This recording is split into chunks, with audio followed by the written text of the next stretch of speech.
government and local officials said that Antifa inscriptions were engraved in these bullet casings that killed Charlie Kirk in this country.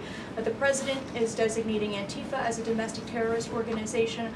I'm wondering, what is the approach to holding these people accountable, just to ensure that violence like this just is eradicated moving forward? Sure. Well, Antifa is going to be designated a domestic terrorist organization. The president intends to sign that executive order very soon as it's drafted, as soon as today, later this afternoon. Caroline, Liz Landers with PBS NewsHour. I just wanted to follow up quickly on something that the president had said yesterday. So we heard from Erica Kirk. She said she forgives the man who shot and killed her husband. And then right after that, we heard from the president who said, I hate my opponent and I don't want the best for them.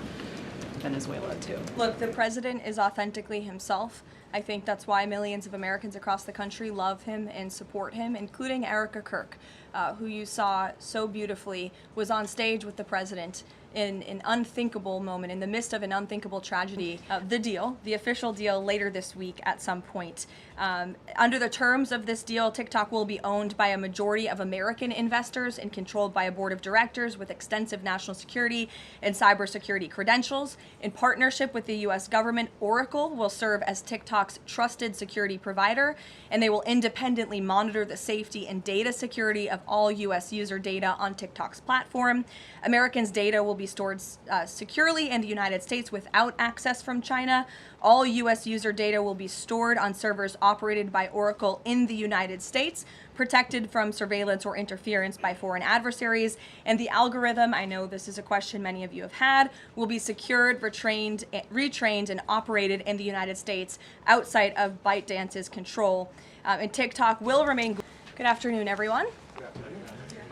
Happy Monday. Good to see all of you here. I want to start with a preview of President Trump's very busy schedule for the week. Later this afternoon, the president will be making a major announcement focused on the childhood autism epidemic, alongside his top health advisors who are working to make America healthy again. This will be a powerful display of how the entire Trump administration is committed to addressing root causes of chronic conditions and diseases, embracing full transparency in government, and championing gold standard science. Tonight, the president will depart to New York City ahead of the 80th session of the United Nations General Assembly. He will be joined in New York City by the First Lady.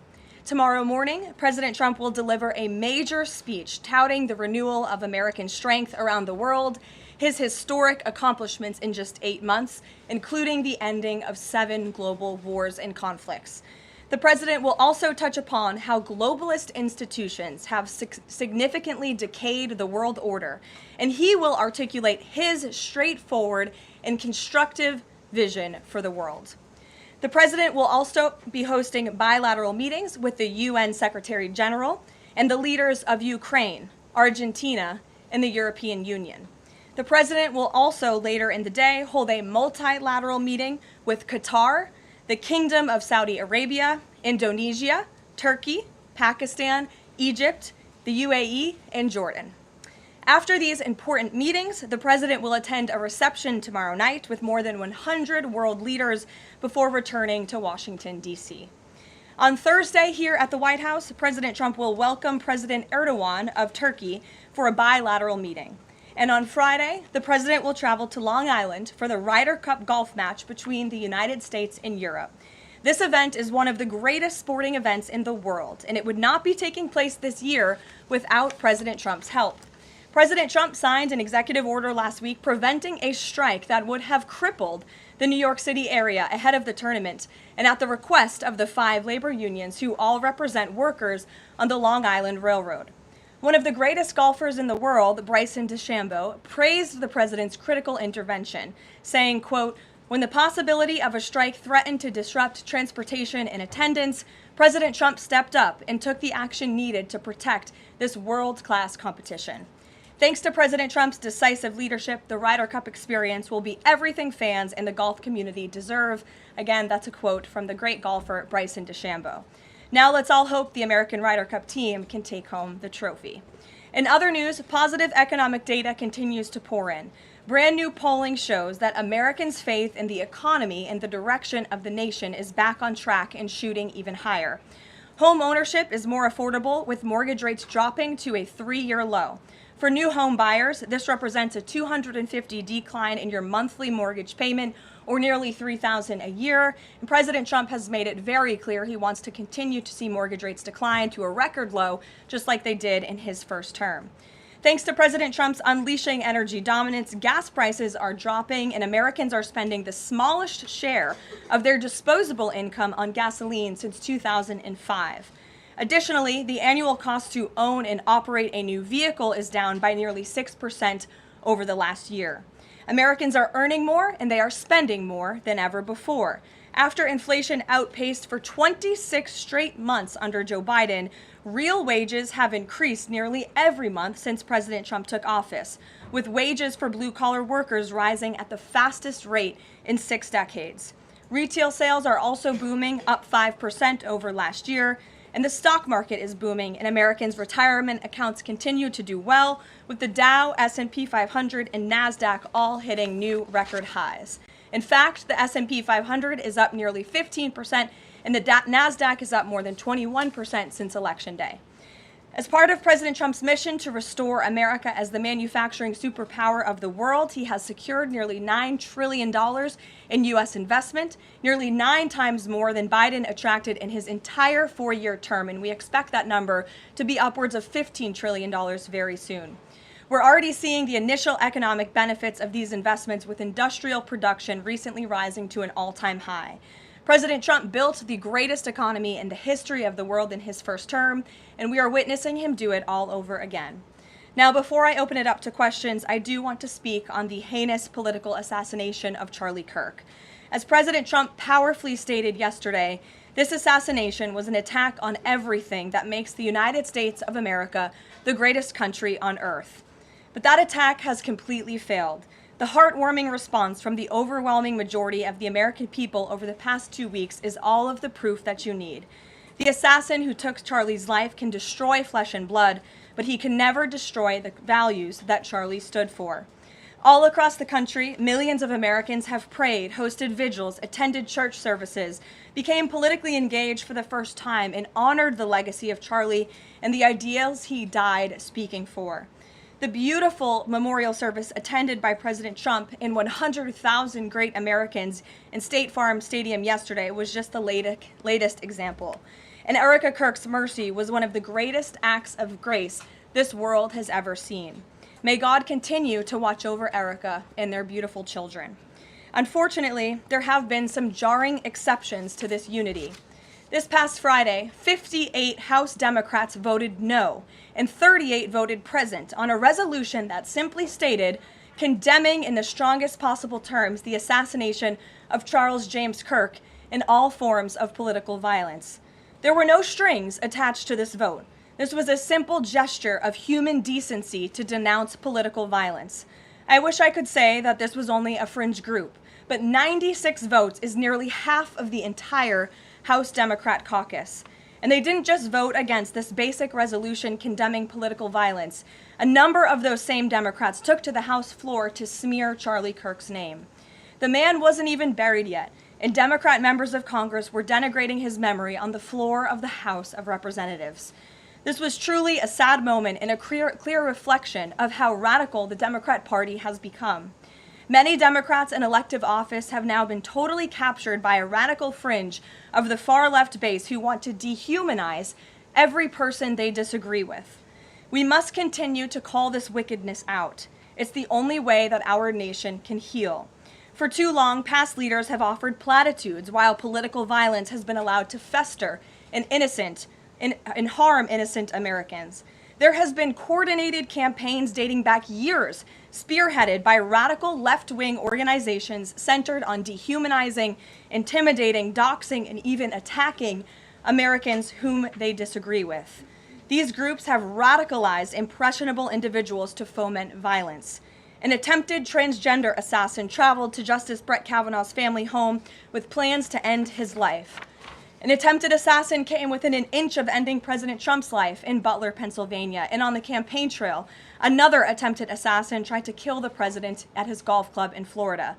A left-wing assassin shot United Healthcare CEO Brian Thompson right in the back in the heart of New York City. ICE agents are facing a more than 1,000% increase in assaults for simply doing their jobs. Violent radical left-wing mobs engaged in illegal behavior, targeted Jewish Americans, and shut down America's college campuses under the previous administration. Left-wing mobs burned down Tesla dealerships out of, quote, protest of Elon Musk and his policies. In May, a left-wing activist shouting "Free Palestine" murdered 2 innocent Israeli embassy staffers outside of the D.C. Jewish Museum here in Washington. These are just a few examples, prominent examples, of the growing left-wing political violence in our country. Enough is enough, and as President Trump has promised, he will directly address the dark sources funding and supporting this domestic terrorism to finally restore order in our country. The American people can expect further, very strong action on this very soon. Everyone, Republican, Democrat, everyone in between, we all deserve to live in a country where we do not have to fear for our lives simply for stating what we believe in. With that, I will take your question. In today's new media seat, we have Monica Page, who is the White House correspondent for Turning Point USA's news organization, on the front lines. Monica, thank you for being here. We're so sorry for the loss of Charlie. I know you work for him, you were very close to him, and we appreciate your being in the new media seat and also your commitment to covering the White House. You are here every day, just like the rest of everyone in this room. So why don't you kick us off today? Thank you so much, Caroline. I don't think you realize how much it means to me to be here in this seat, especially on behalf of Turning Point USA and Frontlines. We greatly appreciate it. We also greatly appreciate the outpouring of support and just the really kind words that we heard yesterday at the memorial service. That means more to us than I don't think anybody ever knows. And even the global support that we're seeing for Charlie has been overwhelming, and it doesn't go unnoticed. So thank you so much. I have 3 questions, if I may, on the horrific murder of Charlie Kirk. Government and local officials said that Antifa inscriptions were engraved in these bullet casings that killed Charlie Kirk. It appears to be a trend, especially after what we saw in the Annunciation Church shooting, Catholic Church shooting. Additionally, Stephen Miller recently commented on the rise in this kind of violence, saying there is a domestic terrorist movement growing in this country. The president is designating Antifa as a domestic terrorist organization. I'm wondering, what is the approach to holding these people accountable, just to ensure that violence like this just is eradicated moving forward? Sure. Well, Antifa is going to be designated a domestic terrorist organization. The president intends to sign that executive order very soon as it's drafted, as soon as today, later this afternoon. And this is something the president campaigned on, because we have seen a rise in violence perpetuated by Antifa radical people across this country who subscribe to this group. And unfortunately, it's gone widely uncovered by many in the legacy media. It also went completely ignored by the previous administration. Not anymore. Not only, as you mentioned, were the bullet casings subscribed with Antifa mottos, if you will, in the heinous assassination of Charlie, but there have also been more examples than I could read off for you here in this briefing room today of violence from Antifa. I will just read a few. In July 2025, several members of an Antifa cell ambushed and opened fire on officers at an ICE facility in Alvarado, Texas, shooting 1 officer in the neck. Also in July 2025, 3 Antifa members were charged with assaulting a police officer during a violent riot outside an ICE facility in Portland, which for weeks prior had been under siege from the local Antifa terror cell. In February 2024, a transgender Antifa terrorist detonated an explosive device outside of the office of the Republican Attorney General of Alabama. In July 2023, Antifa members linked to abortionist group Jane's Revenge firebombed pro-life facilities and vandalized churches. In January 2022, a suspected Antifa member was arrested for bringing a pipe bomb to a pro-Trump event. In January 2021, an Antifa supporter threatened to shoot police officers and Trump supporters outside of the Florida State Capitol building. Again, I could continue to list many more examples for those in the room who don't believe this is a serious threat to American safety safety and our national security, but this administration knows that it is. That's why the president will be signing this order. And we will also be, most importantly, looking at who is funding Antifa and who is funding these other violent left-wing groups that we've seen perpetuate so much crime and mayhem across our country. Thank you. And Charlie Kirk died exercising his First Amendment right, willingly debating, conversing with everybody and anybody. That was what he did. So what message does this White House have now to all Americans who feel like they are too afraid to express their beliefs, their values, their morals in the wake of such horrific violence? I think the president has answered this, and I will leave it to his response, Monica, where he so beautifully said, we have to keep fighting. We have to keep speaking up. We have to keep speaking our mind. I know that's what Charlie would want us to do, and we have a right to free speech in this country. The president supports it. It is protected by our beautiful Constitution, and Americans should not cower in fear. They should rise up in courage to continue speaking the truth. And on a lighter note, Caroline, sure. I'd love to know what your favorite memory of Charlie is. Sure. Charlie was a great guy, and he was, of course, a very influential person in the conservative movement, in the MAGA movement. He was so helpful to the president during the campaign and to all of us who worked on that campaign, that historic campaign. I myself had many great memories going on Charlie's amazing podcast and his show. He was always willing to text people with words of encouragement. In fact, my last text exchange with him was the day before he died, and he was asking for my husband and I's address to send a children's book to our son. And I think that just speaks to the type of person that he was. And I know so many of us here at the White House are going to miss him very much. Thank you, Caroline. Thank you. Gabe. Carolyn, thank you. Regarding the autism announcement, Sure. Why now? Does the administration have new data that hasn't been published previously showing a possible link between acetaminophen and autism? I know there's been many reports about what this announcement at 4 o'clock will be, Gabe. The president is very excited about this, so I don't want to scoop the president of the United States and our Secretary of Health and Human Services, but what I can assure you is that Robert F. Kennedy and the incredible health team that this president has put together are really viewing things in a much different lens. And they are paying attention to studies and the gold standard of science and research that many in this city for far too long have turned a blind eye to. So I think Americans are going to be enlightened and proud of what they hear later this afternoon, but I won't get ahead of the president on exactly what that announcement entails. On a different topic, going back to the president's social media post from over the weekend, regarding the DOJ and his seeming frustration that they hadn't taken action quickly enough. I want to point to something that the president said during his inaugural address. Never again will the immense power of the state be weaponized to persecute political opponents. We will not allow that to happen. Is the president going back on his promise? No. In fact, the president is fulfilling his promise to restore a Department of Justice that demands accountability. And it is not weaponizing the Department of Justice to demand accountability for those who weaponized the Department of Justice. And nobody knows what that looks like more than President Trump. We are not going to tolerate gaslighting from anyone in the media or from anyone on the other side who is trying to say that it's the president who is weaponizing the DOJ. It was Joe Biden and his attorney general who weaponized the DOJ. Joe Biden used this sacred American institution to go after his political opponent in the middle of an election year. And you look at people like Adam Schiff and like James Comey and like Letitia James, who the president is rightfully frustrated. He wants accountability for these corrupt fraudsters who abused their power, who abused their oath of office to target the former president and then candidate for the highest office in the land.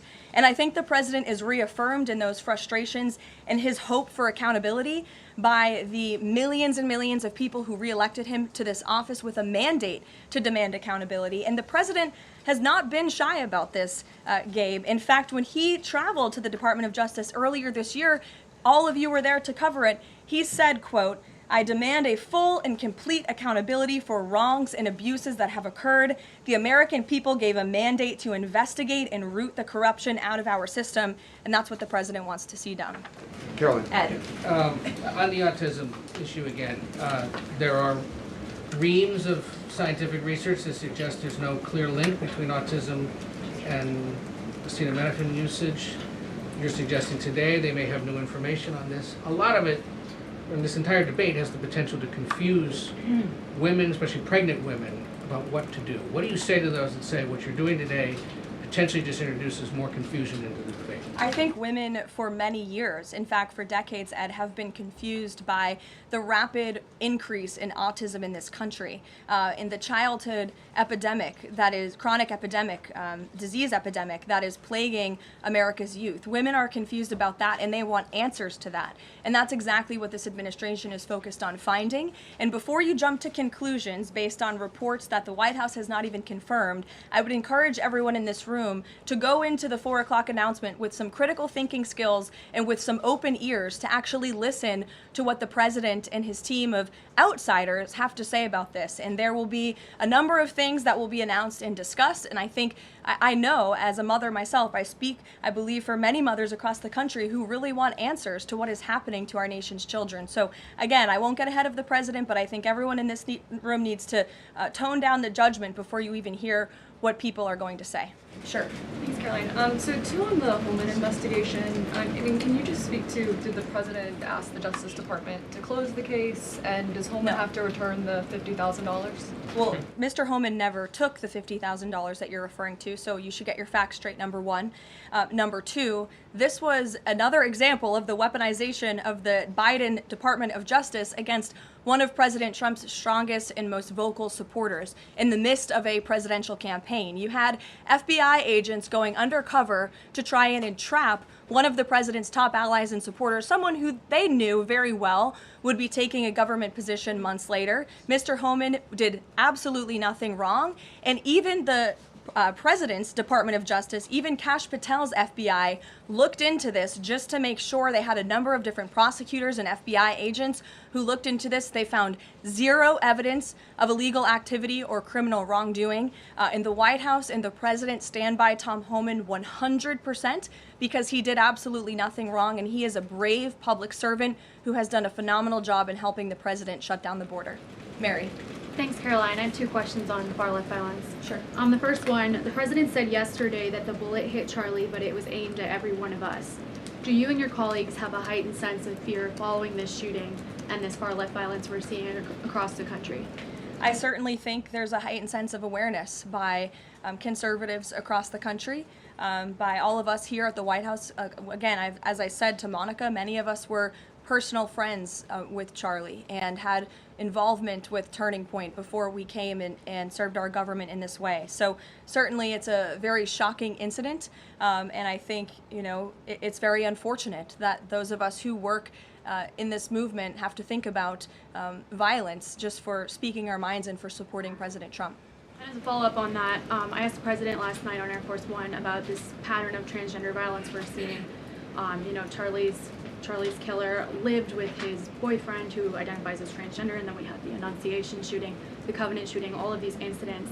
The president said that we're looking into transgender violence. Does that mean the FBI is looking into it? And can you give any more clarity on how the administration is viewing this uptick in specifically transgender violence? It's definitely something worth looking into, and I think anyone who denies that at this point is being willfully ignorant. And the administration is taking it seriously, all causes of violence, and why these people would be driven to such evil and such hatred. And there's probably many answers to that question, but the administration is really focused on all of them. For individual investigations and cases, of course, the FBI and the Department of Justice are leading those. But as for this overall violence and domestic terrorism that we're seeing, the White House and the President's policy team will be leading the charge, and that really begins with designating Antifa as a domestic terrorist organization. And I can assure you there will be additional actions to come. Sure, in the pink. Thanks, Caroline. Liz Landers with PBS NewsHour. I just wanted to follow up quickly on something that the president had said yesterday. So we heard from Erica Kirk. She said she forgives the man who shot and killed her husband. And then right after that, we heard from the president who said, I hate my opponent and I don't want the best for them. How does that square with bringing down the temperature of political violence in this country? And then, if I could, I had a follow-up on Venezuela, too. Look, the president is authentically himself. I think that's why millions of Americans across the country love him and support him, including Erica Kirk, who you saw so beautifully was on stage with the president in an unthinkable moment, in the midst of an unthinkable tragedy, and was leaning on the president for support during that time. And he was there to give it to her, as well as the vice president and many other top-ranking cabinet officials. Kayla. Thanks, Caroline. On TikTok, the deal.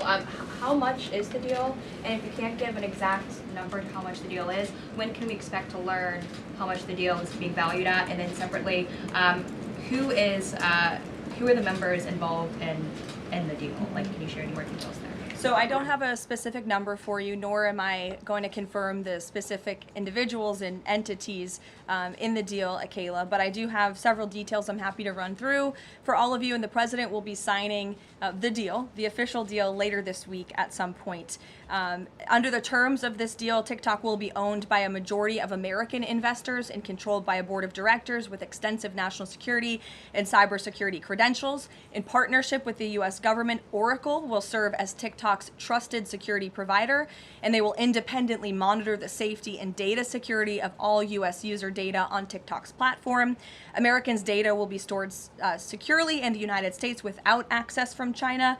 All U.S. user data will be stored on servers operated by Oracle in the United States, protected from surveillance or interference by foreign adversaries. And the algorithm, I know this is a question many of you have had, will be secured, retrained, and operated in the United States outside of ByteDance's control. And TikTok will remain globally interoperable, meaning TikTok users in the U.S. will be able to see videos posted by users in other countries and vice versa. While I don't have a number on the specific deal, we do expect that thanks to the president's leadership and the securement of this historic deal, businesses using TikTok will generate as much as $178 billion in economic activity within the U.S. over the next 4 years. So this is great news, not just for the millions of American youth who use TikTok. Their data will be safe and secure with this new deal. They'll continue to use this very fun app.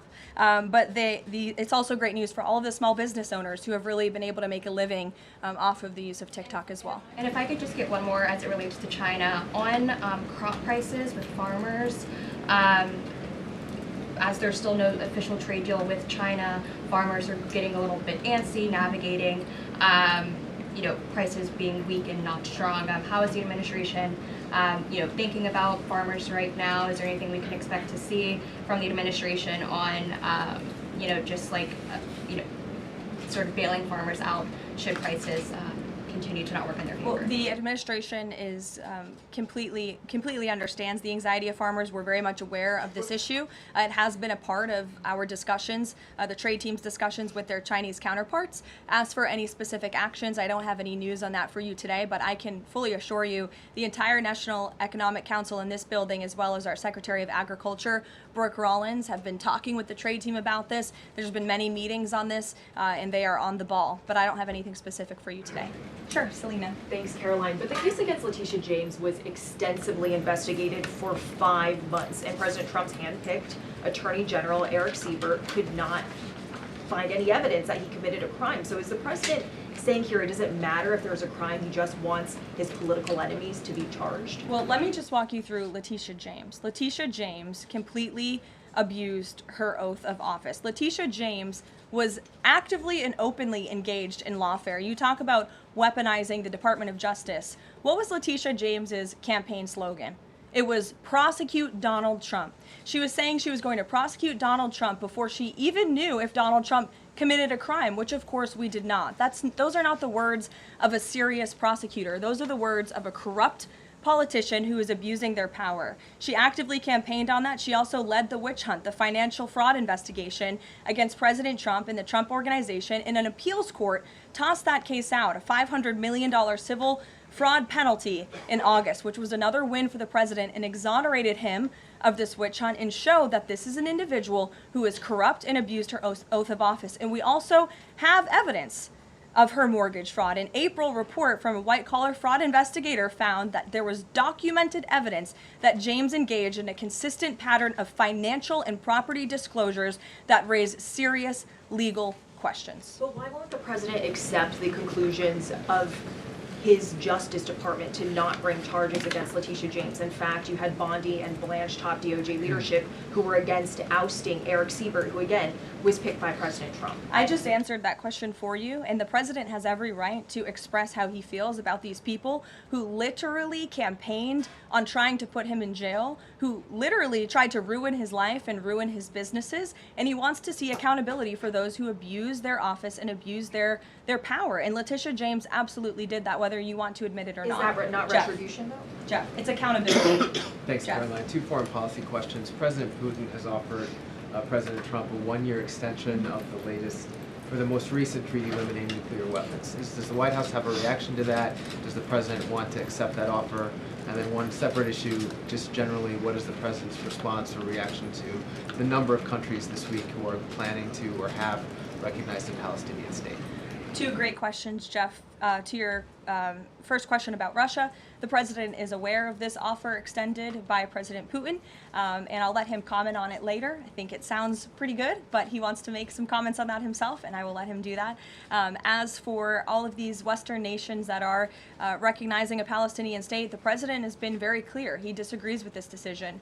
He spoke about that in the UK, standing right next to his friend, Prime Minister Starmer, and he feels this does not do anything to release the hostages, which is the primary goal right now in Gaza, does nothing to end this conflict and bring this war to a close. And frankly, he believes it's a reward to Hamas. So he believes these decisions are just more talk and not enough action from some of our friends and allies. And I think you'll hear him talk about that tomorrow at the UN.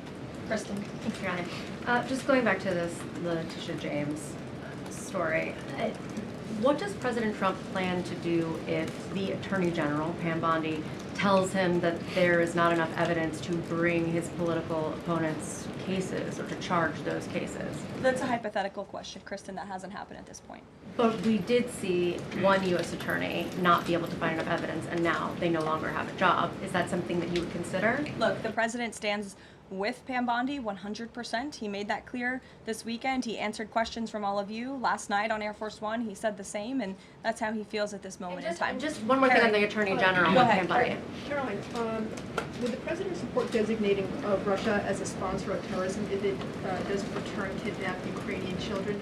And secondly, we just found out through questioning that Hunter Biden sat in on the discussions of his pardons. What's the White House response to that? Unfortunately, I think it's unsurprising, and it's also very telling that one of the only pardons Joe Biden signed on his way out the door was the pardon of his son. Everything else was signed with an auto pen, but that one was clearly his own signature. To your first question about Russia, I have no news to share with you on that. Sure, in the yellow.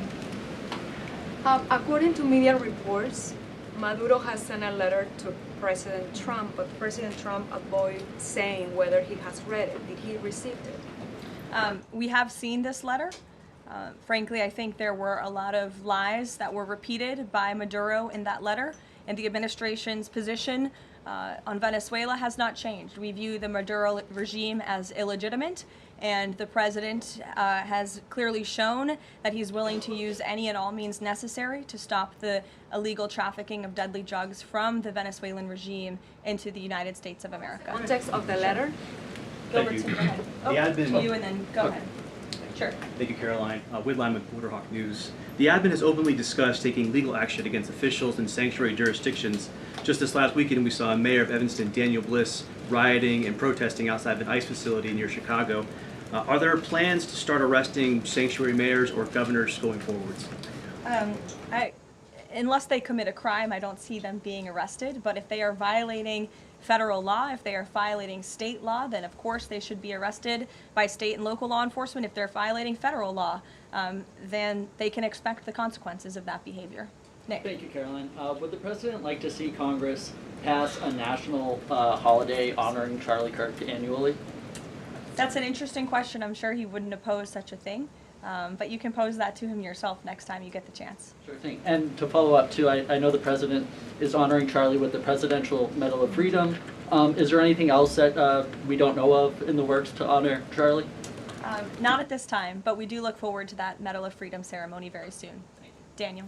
Thanks, Caroline. This past Friday, Adam Schiff, Tim Kaine, they introduced a resolution on Capitol Hill aimed at stopping the successful kinetic strikes against narco-terrorists in the Caribbean Sea. What does a move like this, what type of message does it send to families, specifically families who have suffered at the hands of deadly narco drugs like these?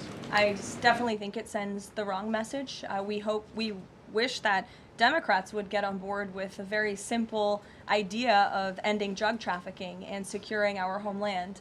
And I saw a report this morning that the Dominican Republic actually helped us seize a boat that was on its way from Venezuela to the United States of America with lots of deadly drugs on board. And so if you actually hear from Caribbean nations in the region, they are thankful and grateful for the administration's efforts, and they're working alongside us to end this plague of drug trafficking through their seas.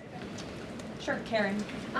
Over the weekend, Democratic leaders Chuck Schumer and Hakeem Jeffries sent a letter to the White House asking for a meeting with the president to talk about government funding. Has the White House responded to that letter, and will the president sit down with them to talk about this, given that deadline is now 8 days away? Discussions are ongoing with both Republican and Democratic members of Capitol Hill. I don't have any meetings or any scheduling updates for you today, but what I will share is that what this White House wants and what Republicans want. We want a clean funding extension to keep the government open. That's all we're advocating for, a simple, clean budget extension, a straightforward, responsible solution to keep the government open to November 21st and allow the full year appropriations process to move forward. And I will add, this is the same budget that the Democrats approved 6 months ago, just adjusted for inflation. And unfortunately, all of a sudden now, they want to shut down the government. And if the government is shut down, it's only going to, it will be the fault of the Democrats, and it will only hurt the most vulnerable in our country, our seniors, our veterans, our military families, and increasing security for members of Congress, which is something this White House and the administration supports. And if you look back at the statements made by Chuck Schumer and Hakeem Jeffries in the past, they too have advocated against a shutdown and for keeping the government open. Democrat Chuck Schumer himself said a shutdown would mean chaos and pain and needless heartache for the American people. He said once, avoiding a shutdown is very good news for the country, for our veterans, for parents and children, for farmers, and for small businesses. Hakeem Jeffries also said it's about the harm. Families will be hurt if there is a government shutdown. Farmers will be hurt. Holiday travel will be impacted. Democrats clearly know what the right thing to do is here. It's to join with Republicans to pass this clean funding extension. That's what the White House and the president wants. And with that, we will see you all at 4 o'clock for this big announcement later on. Thanks, guys. 单字说明 ambush 伏击 ambush They ambushed the convoy at dawn. 他们在黎明时分伏击了那支护送队。We feared they might ambush our team. 我们担心他们可能会伏击我们的队伍。Soldiers ambush supply trucks en route. 士兵在途中伏击补给车。Detonate 引爆 detonate Engineers detonate controlled charges underground. 工程师在地下引爆控制炸药。He tried to detonate a hidden device. 他试图引爆一个隐藏装置。The demolition team detonate building. 拆除队伍引爆大楼。Accountability. 问责 accountability. Citizens demand accountability from leaders. 公民要求领导人承担问责。He faces accountability for his actions. 他要对自己的行为负责。Government must have transparency and accountability. 政府必须具备透明与问责。Trafficking. 非法贩运 trafficking. Authorities fight human trafficking networks. 当局打击人口贩运网路。She was victim of trafficking crimes. 她是贩运犯罪的受害者。They disrupt drug trafficking routes. 他们破坏毒品贩运路线。Sanctuary. 庇护 sanctuary. The church became a sanctuary for refugees. 那间教堂成为难民的庇护所。The jungle was sanctuary to wild animals. 丛林是野生动物的庇护所。Sanctuary cities protect undocumented immigrants. 庇护城市保护无证移民。Transparency. 透明，公开。Transparency. The company increased transparency in its financial reports. 该公司提高了财务报告的透明度。Transparency builds trust between leaders and citizens. 透明建立领导者与公民之间的信任。We demand transparency from government agencies. 我们要求政府机构透明化。谢谢观看本影片。如果您觉得这部影片对您有帮助，敬请订阅、按赞、分享、开启小铃铛。See you next time.